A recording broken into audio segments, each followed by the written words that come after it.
Hello everybody.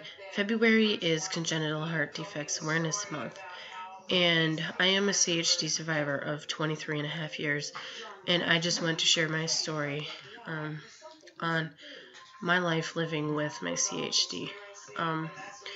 When I was born, I was diagnosed with severe Epstein's anomaly. The condition I have is very rare, and it's a malformation of the tricuspid valve. And I was given 48 hours to live at birth. I wasn't expected to live longer than 48 hours. But there was also nothing they could do for me until I was 5 years old if I lived that long. In July of 1996, I had my first open heart surgery. They put in a pig's valve. That was supposed to last me through my late teens to early adulthood years. But it only lasted about 5 years. I started to reject it. It was getting really bad to the point where I wasn't keeping up with any of my friends, and I was having a hard time breathing, and just walking down the sidewalk was very, very hard for me to do. In October of 2002, they did an angioplasty to try to blow up my valve to save time and prevent surgery, but that failed. So December 27th, 2002, I had my second open heart surgery, and they were putting in a mechanical valve. And when you have an artificial valve, a mechanical one especially, you have to go on blood thinners to prevent clots from forming on your valve. This made me it was hard for me to understand and cope because I was only 12, and I basically felt like my childhood was falling apart, because when you're on blood thinners, there's a lot of things you cannot do. You have to monitor your blood daily. There's a lot of things you can't eat. When you get sick, it affects your blood really bad. And you can't do any contact sports at all. So that was not the funnest thing to hear. But shortly after that surgery, a week later, I developed permanent heart block, so I needed to have a pacemaker put in. But then I developed an infection called Pseudomonas. And Pseudomonas is a very deadly infection.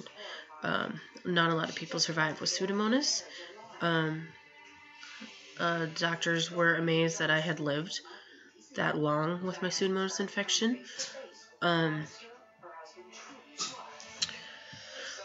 remember it was shortly after they found my infection. It was shortly after I had my pacemaker put in. They removed it, and I had to be on an external pacemaker for 8 weeks. And I remember one night I was in the ICU, and I was playing with one of my nurse's handhelds.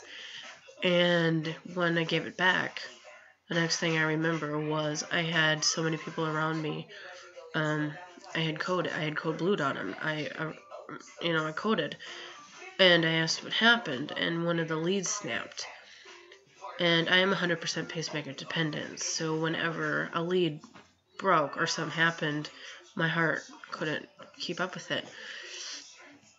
So after those 8 weeks on that box, I had my new pacemaker put in. But again, that got infected, so again, they had to remove it, and again, put me on an external pacemaker. And another episode I had that I remember, I was in the ICU. I was getting up from going to the bathroom, and the next thing I remember is just hearing a crash. I was down again. I had coded again. Another lead broke. During those whole years of my pacemaker issues and my infection issues, they were doing a lot of surgeries down in my abdomen. They were putting in mesh. They took one of my muscles from my ribs and put it in the middle of my abdomen. I've had 3 open wounds. The only one I remember was the one I had late into my stay, towards the end of my hospital stay in 2006. It was so big that my whole sternum was exposed, my breastbone was exposed. It literally looked like I was crushed by a wood chipper. It was a pretty gruesome sight to see. I remember another time they had closed my abdomen so hard that the infection tracked up my sternum and started to bulge out at the top of my neck. And that was very, very, very, very painful. I almost lost my breastbone at that surgery from that infection. And then with all these infections I was having, they had to keep removing my pacemaker and removing all these leads. And I remember one surgery they did. I mean, I wake up and I thought it was the same day, and it was like 4 days later, and I had 3 surgeries that day. 3 surgeries in 4 days, and I'm like, really? So I had missed, the 4th of July. I had missed everything. I missed a lot of things while I was in the hospital. I missed 2 of my cousins' births. I didn't actually get to see one of my cousins till he was like 4 months old. And one of my times when I was in the ICU with my pacemaker scares, I was without a pacemaker for 4 days. The only thing that was keeping me alive was this medication. I remember the doctors were telling my dad to call the family to come say their goodbyes. Because they didn't think I was going to make it. So it was like midnight, and here's my dad calling my whole family to get up here and say their final goodbyes. I remember from that, my aunt came in, and she saw how my chest was rising because I was struggling for air. I mean, that medication was the only thing keeping me alive at that point. And I remember she left the room because she couldn't handle it. And I just remembered in my mind, I just wanted to tell him it's okay. I just wanted to tell him it's okay. I'm ready. It's my time to go. I had fought as best as I could, hard and long. I was ready to go. It was my time to go. But by the miracle of God, it wasn't my time yet, and he miraculously got me through that event. Another event that I had, a near-death event, was I was in the ICU again, and I was being transferred from short-acting to a longer-lasting pain medication through a PCA pump that I pushed manually. And I had asked the nurse to help assist me slide back up in bed because I was getting ready to go to bed that night. And the next thing I remember is they're saying, "Johanna, open your eyes." And it took me quite a few seconds to even do that. And then they're saying, "Well, can you speak?" And again, another few seconds passed before I could speak again. And I had asked, "Well, what happened?" And they said, "Well, you stopped breathing." And I literally passed through the shadow of death. I mean, I saw the white light, and I literally saw God raise me up into heaven. I mean, I was that close. And I guess it just wasn't my time yet, because he wanted me to stay here on earth, and he got me through that. But during my whole hospital stay, I listened to Leanne Rimes' music all the time. I mean, her song "Strong" I would always listen to with every surgery I had. I would listen to it going to sleep, and it would be what I would hear waking up, if I would wake up from that surgery. And during my whole stay, I told my nurses that one day I was going to meet LeAnn Rimes, whether it was the last thing I do. I was going to meet her before I die. And, they all thought, it probably wasn't going to happen because I was really gravely sick and we just didn't think it was going to work. But I kept thinking about it and I kept motivating myself to keep fighting because I wanted to meet LeAnn Rimes more than anything. I mean, it was my motivation to continue fighting because at some point in my life I was gonna do it. I just had that feeling. And in 2007, that was my final year of being in the hospital. After all the surgeries and all the events I had in March, I had found out the cause of my infection. It was an abandoned pacemaker wire they had left in my body, and it was killing me. I mean, I was dying at that point. It was killing me, and we had to get it out somehow.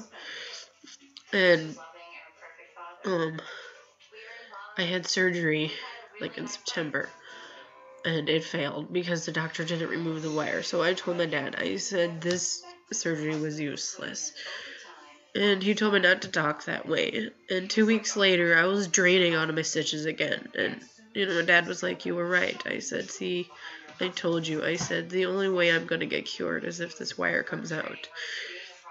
And it was September of that year. And there was nothing more that could be done. I mean, we were just counting the days of what I had left. And LeAnn had a concert in Carlton, Minnesota on September 2nd, 2007. Excuse me. And I was determined to go to that concert, sick as a dog or not. I was determined to go because this was my one-time opportunity to see her live. Because I knew I wasn't going to be around much longer, and I wanted to do this. And I had, in April of that year, a good friend of mine bought me a membership to her fan club. And my dad had wrote this really long paragraph, this really long story on her website explaining my story and how it's a dream of mine to meet her someday. And she replied to it. I remember it saying, you are so brave and such a strong girl, and I hope to see you soon. And I was the most excited person on that floor in the hospital. I mean, I remember I ran... Sorry. I remember I ran around that whole unit, and I told everybody, LeAnn Rimes just wrote me. LeAnn Rimes wrote me, and I was the happiest kid you could ever imagine. I mean, it was almost like I wasn't sick. It was almost like I wasn't dying. It was the most awesome thing that ever happened to me. But with that September show, I really wanted to go, and my doctors didn't really recommend it because I was so sick. But I told him, I said, I will do anything you want me to do, but I've got to go to this concert first. And I told them, I said, this is my one-time shot at seeing my hero, live in concert. And they let me go. And I had applied for a meet and greet, and I won one. And I literally cried and cried and cried and cried and cried and cried and cried and cried because it was finally coming true. After 13 years of listening to her music, and for 5 long, hard years of fighting for my life in the hospital, I was going to meet LeAnn Rimes. My dream had come true, and I told all my nurses, I said, see, I told you I was going to do this. I told you my dream would come true. But I didn't know what was going to happen at that concert. um, at the concert, when I went to pick up my pass, my name was highlighted in yellow, and I was kind of curious as to why, but they didn't tell me. And I remember they're saying my dad could go back with me, and I was like, well, he wasn't supposed to go back, but okay. And then I was told I was going to be last in line, and it broke my heart. I literally almost had a meltdown because I was like, oh, great, no, I'm going to have 2 seconds. I don't even know if I'm going to be able to say anything. I'm going to look like a stupid idiot. My one-time shot to meet Leanne Rems. But it was my turn, though. I handed her the CD jacket to this woman, and, you know, she asked what my name was, and I said Johanna, and she goes, Johanna, and she just starts spelling it, and in my head, I'm just like, are you psychic? I mean, it was just like, holy crap, she actually knows how to spell my name. And when she handed it back to me, I was frozen. I couldn't even speak. I mean, it felt like I was dreaming. And Dad was saying, well, this is the heart patient that we told you about. And she goes, yes, I've heard all about you. And then she's like, how are you, sweetheart? And then she was telling me how brave and strong I was, and to not give up, and to keep fighting. And I remember just grabbing her and hugging her and telling her I loved her. So we talked for like 20 minutes, and it was one of the most amazing nights of my life. And after the meet and greet, I had found out my friend wrote a letter to Lee. I got a hold of her management, and they hooked me up with that opportunity to meet Leanne that night. And then, of course, shortly after, I had to be admitted back into the hospital for another surgery, and the hospital that I was currently at was giving up, and we were really low on options, so we actually transferred down to another hospital about 6 hours away. And when I got there, they said, you know, they were very detailed, and they said, if we can't do this surgery, you're going to die within 3 months. Or if we do this surgery, you're probably not going to make it. You got about a 30% chance of surviving. And they gave me the choice. They said, you can decide what you want to do. And I immediately said, no treatment. I don't want any more treatment. I said, I'm ready to die. I'm ready to go. You know, I was 17 years old. I was tired. I mean, this was my life for 5 years. And I had fought as hard as I could. I was done. I was tired. But then I thought back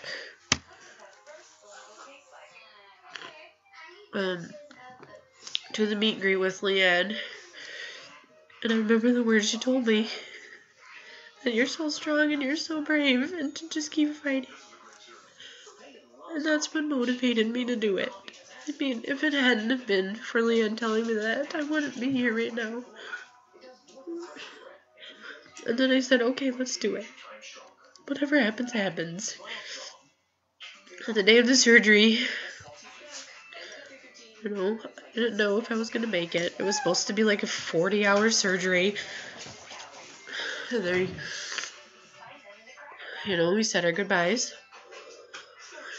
An hour and a half later, the doctor comes out, and he says, we're all done. And my mom's like, what do you mean we're all done? And he goes, yeah, we're all done. The wire's out. Everything's fine. Another miracle by the grace of God. He got me through that again. And since that surgery, I have been infection-free and cured. So, living with CHD has not been an easy road. Like another event that I can remember Sorry, I have a really bad cold, so I'm gonna be kind of dripping. Another event that I remember from, I had just come out of surgery, and I remember waking up, and I'm seeing the nurse scrambling to get my medications ready. And my surgeon was talking to my parents, and all I remember her saying was, we're gonna let her sleep for 2 days, because this is gonna be very painful otherwise. And I saw my siblings, and my sister was holding my hand, and I just squeezed it as hard as I could to let them know that I was still alive and that I wasn't going to give up. There's a lot of memories that I remember that are nightmares. There's a lot I don't remember, which I'm very thankful for, because I don't want to remember it all. CHD has changed my life. It's made me who I am. I am thankful for my CHD. Again, because it's made me who I am. Yes, there are a lot of things I wish I could do, but I know that won't happen. But I wake up every day, and with my heart still beating, I thank God for it. Because I don't know when my heart's going to stop beating. At some point, it's gonna, just like all of ours. But mine is just going to stop. At some point, it's going to take my life. But I've led a very healthy life since my surgery in 2007. I've had 1 surgery for my pacemaker since then in 2012 when my lead broke and I had a new pacemaker put in. I am following another one of my dreams. I'm in nursing school. I want nothing more than this opportunity to give back to the endless hours my nurses put in to take care of me. A lot of them I have on my Facebook page. A lot of them, some follow me on Twitter. I can't thank any of them enough for all their hard work and dedication to get me well. I think about all of you guys daily. I love you all. You all hold a special place in my heart. My surgeon that saved my life. If it wasn't for him, I would seriously not be here right now.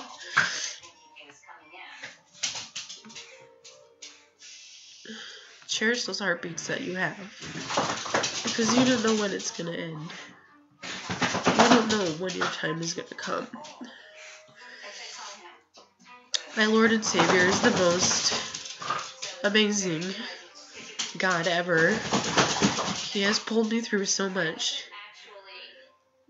And with his love and some hard prayers, I am still here. 23 surgeries, 5 pacemakers, 3 cardiac arrests, 2 artificial heart valves, many angiograms, 3 near-death events. My heart still beats. I'm still here. I am going through nursing school, happier than ever. I have done so many things I thought I would never do. I have lived a wonderful life, and I am thankful for each day. And I just want to thank everyone who has sat and watched and listened to me crying all sappy. And I hope that this brings a spark of light to any of you out there who's struggling with CHD, that you can get through this. You can. Just stay strong and keep fighting. And on those days where you say, I can't, change that around and say you can. Say, I can do this. Because you can. With just hope. And just never give up. Because you are here for a reason. I am here for a reason. We all are here for a reason. So please, with CHD, if you know someone who has CHD, who is a survivor, enjoy the time you have with them, because you don't know when their life is going to change, or your life. You don't know when life is going to change. I am a survivor of CHD since 1990. Thanks for listening. CHD survivor.